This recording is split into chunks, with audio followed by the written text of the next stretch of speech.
qu'aujourd'hui, si on veut changer le modèle de société, si on veut changer le monde d'une certaine manière, ça passe aussi beaucoup par les idées, mais ça passe aussi évidemment par une mise en pratique de ces idées sur le terrain. Pour moi, il n'y a pas d'efficience sans connaissance de la responsabilité qu'on porte. Il ne faut pas, dans cette course à l'efficience, oublier aussi que chaque choix, que ce soit un choix technologique, un choix social, etc., a des conséquences sur le collectif.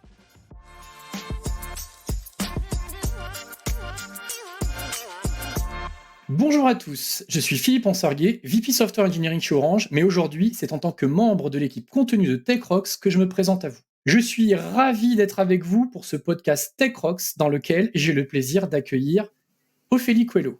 Bonjour. Ophélie sera intervenante pour la keynote de clôture cette année au TechRox Summit 2023 qui se tiendra pendant 2 jours, les 7 et 8 décembre prochains au Comet Meetings Bourse à Paris. Ce sera la 7e édition qui se tiendra en mode hybride et qui va accueillir plus de 500 personnes sur des profils de CTO, VP et Head of Technology. C'est pour nous un moment important car il est fédérateur de notre communauté, un moment d'inspiration et de réflexion et une parfaite opportunité pour réseauter et aller à la rencontre de nouveaux contacts pour renforcer nos pratiques et apprendre ensemble.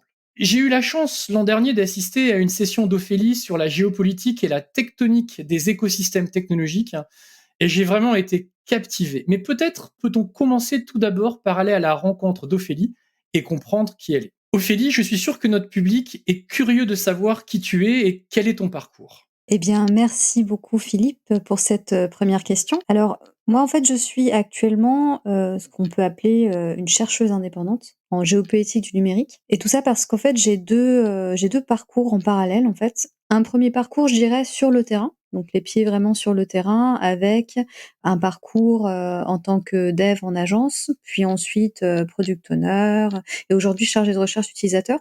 Donc les métiers du numérique, c'est quelque chose que je connais très bien dans le cadre d'entreprises, d'agences, et aussi au sein de l'administration, dans laquelle j'ai eu aussi le plaisir de travailler. Et à côté de ça, j'ai poursuivi un parcours plus académique, plus universitaire, que je poursuis d'ailleurs aujourd'hui, par la réalisation d'une thèse. Et ça me permet, en fait, ces deux casquettes me permettent en fait d'avoir une approche de recherche qui prend en compte la situation aussi du terrain et les contraintes que peuvent avoir aussi des acteurs, que ce soit organisations publiques ou privées, sur ces questions-là de géopolitique du numérique.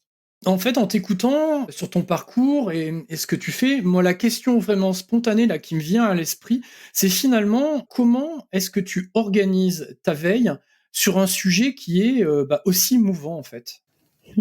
Alors c'est pas forcément simple, évidemment, mais c'est, je dirais, le propre de tous les sujets qui traitent de sujets mouvants. Il y en a quand même pas mal. Évidemment, la technologie en fait partie, toute technologie, mais aussi la géopolitique, la politique de manière générale.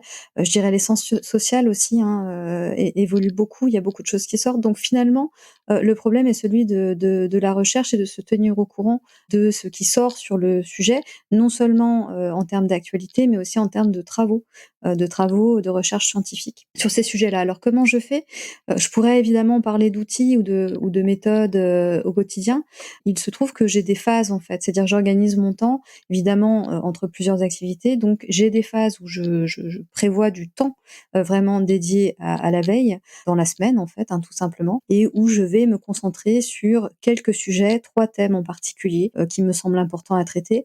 C'est souvent aussi forcément en rapport avec les interventions que je fais, soit en entreprise, en université, mais aussi lorsque j'écris, quand j'étais sur la rédaction de mon livre, évidemment, j'ai eu beaucoup de temps dédié à la veille, à la recherche, pour mettre à jour et pour être en gros, pas être à côté des réponses que j'apportais, et qu'aussi ces réponses ne soient pas seulement celles d'un moment donné, mais qu'elles durent dans le temps. Ça, c'est toujours un peu compliqué dans nos sujets, mais il est toujours important, je pense, de mettre la situation actuelle et les conditions d'existence de nos technologies et la manière dont on les utilise dans le temps long. C'est aussi pour ça que je fais beaucoup, je laisse beaucoup de place à l'histoire et à l'histoire des sciences aussi, justement pour garder toujours cette dimension du temps long et cette dimension critique. Donc la veille, en fait, elle rentre dans ce cadre-là. C'est d'avoir une veille évidemment qui se tient, qui soit avec un temps dédié à chaque fois, mais aussi pas partir dans tous les sens, choisir vraiment des sujets, pas se dire qu'on peut tout traiter d'un coup. Voilà, c'est beaucoup de gestion de temps, on va dire finalement. Très bien, je pense que ton retour d'expérience est vraiment très précieux. A avant de rentrer dans le vif du sujet, moi je serais curieux de savoir ce qui te motive et te fait lever le matin, est-ce que tu as des inspirations, quotidiennes? Oui, je pense que en fait, on en trouve après, hein. Je pense que chacun de nous avons nos propres objectifs et défis d'une certaine manière. On se les construit, on en trouve, parce que sinon, bah, on a du mal à trouver aussi un sens. Je pense qu'évidemment, dans un monde comme le nôtre, on a de plus en plus aussi ce besoin de se dire que ce qu'on fait doit avoir une utilité. L'utilité que moi je trouve, c'est, que ce soit dans mon activité, disons en entreprise ou dans l'administration, peu importe, et que ce soit mon activité de recherche, c'est celle vraiment d'apporter du plus, que ce soit quelque chose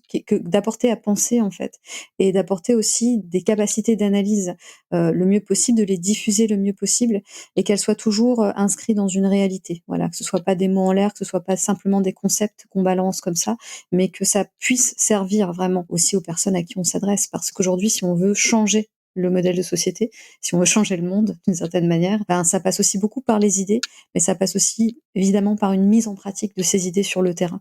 Et je crois que parfois le lien a un petit peu de mal à se faire entre la recherche d'une certaine manière qui peut-être est parfois un peu trop théorique et la mise en pratique en fait de cette pensée, de ces idées, ben, sur le monde qui nous entoure. Donc maintenant, après, en fait, là, on va rentrer dans la thématique de notre summit. Après Scale, finalement, qui était la thématique de l'an dernier, hein, la thématique du passage à l'échelle, le thème pour cette année est Efficiency, l'efficience. Et je pense que nos auditeurs sont vraiment désireux d'entendre ce que cela signifie pour toi et comment ce thème, finalement, d'efficience résonne-t-il en toi? Alors pour moi, la question de l'efficience, elle est, évidemment centrale aujourd'hui. Tout doit être en quelque sorte, bah, efficace, rapide, simple d'usage et cetera. Tout ça, c'est des choses qui nous parlent beaucoup, mais par contre, pour moi, il y a pas d'efficience sans, connaissance de la responsabilité qu'on porte. Ça peut paraître un peu tarte à la crème de dire les choses comme ça, mais en réalité, bah, notamment dans le monde de l'entreprise et là, pour le coup, quand même, hein, avec, TechRox, on s'adresse aussi beaucoup au monde du privé. Et c'est vrai qu'il faut pas, dans cette course à l'efficience, oublier aussi que chaque choix, que ce soit un choix technologique, un choix social, et cetera, bah, a des conséquences, sur le collectif que nous sommes. Voilà. Et donc je pense que dans l'efficience, il y a aussi cette notion-là. Il y a à la fois la capacité d'analyse, préliminaire sur comment est-ce qu'on va faire pour, aller vers cette efficience, mais il y a aussi les conséquences, qu'on est prêt à assumer ou pas. Maintenant, là, si on s'intéresse finalement à la session sur laquelle tu vas intervenir, de quoi vas-tu parler? Alors, je vais parler donc de géopolitique du numérique. J'ai intitulé en fait cette keynote, «Faut-il changer de logiciel?» Parce que l'idée, c'est, bah, de parler du logiciel à la fois en termes de, ben, logiciel numérique, on va dire, voilà, mais de logiciel aussi, avec une vision plus macro sur, une vision du monde en fait, en quelque sorte. Donc pour ouvrir un petit peu aussi, bah, est-ce qu'on doit pas changer aussi quelque part de modèle de faire, de modèle de produire, de modèle de vivre, voilà, tout ça et pour moi c'est vraiment, ce qu'il y a derrière cette idée de faut-il changer de logiciel, avec toujours quelque part aussi une boussole qui est celle de, bah, de la géopolitique et de la géostratégie pour les organisations, que ce soit en tant qu'entreprise ou en tant que société, pays, voire continent. Ben, toujours se positionner en fait, aussi dans une forme bah, de stratégie malgré tout. C'est-à-dire savoir protéger ses intérêts, mais, en allant vers un monde qui nous convient. Voilà. Concrètement, pour les participants, qui seront là, qu'est-ce qu'on peut imaginer qu'ils vont ramener chez eux? Qu'est-ce qu'ils vont apprendre, en fait? J'espère qu'ils ramèneront chez eux peut-être une dimension critique supplémentaire à celle qu'ils ont, déjà probablement bien sûr, mais avec des outils. Avec peut-être des outils, quelques outils, d'analyse supplémentaires, une envie d'aller plus loin, ça c'est très important et j'espère en fait avoir, donné envie d'agir aussi sur leur terrain respectif. Donc, l'idée, c'est évidemment de pas trop en dévoiler, donc je vais pas faire de spoil là-dessus. Mais voilà, l'idée, c'est vraiment d'apporter des clés de compréhension, voilà, de la géopolitique du numérique et quelque part des capacités, des possibilités aussi derrière d'agir. Cette compréhension sur un sujet aussi critique, ça me paraît déjà être une très, très bonne ambition. Voilà, c'est ça. Moi, une question, Ophélie, que je pose systématiquement dans ces podcasts. En fait, finalement, ce thème des déficiences, c'est un thème qui est extrêmement large, extrêmement holistique. Et moi, je serais curieux de savoir si pendant le temps dans lequel tu as préparé ton intervention, forcément, tu as dû passer par différentes phases, mais in fine, est-ce qu'à un moment donné, ton opinion ou ton point de vue a changé, ou est-ce qu'il y a eu un moment un peu clé dans lequel tu t'es interrogé par rapport par rapport à la trajectoire, en fait?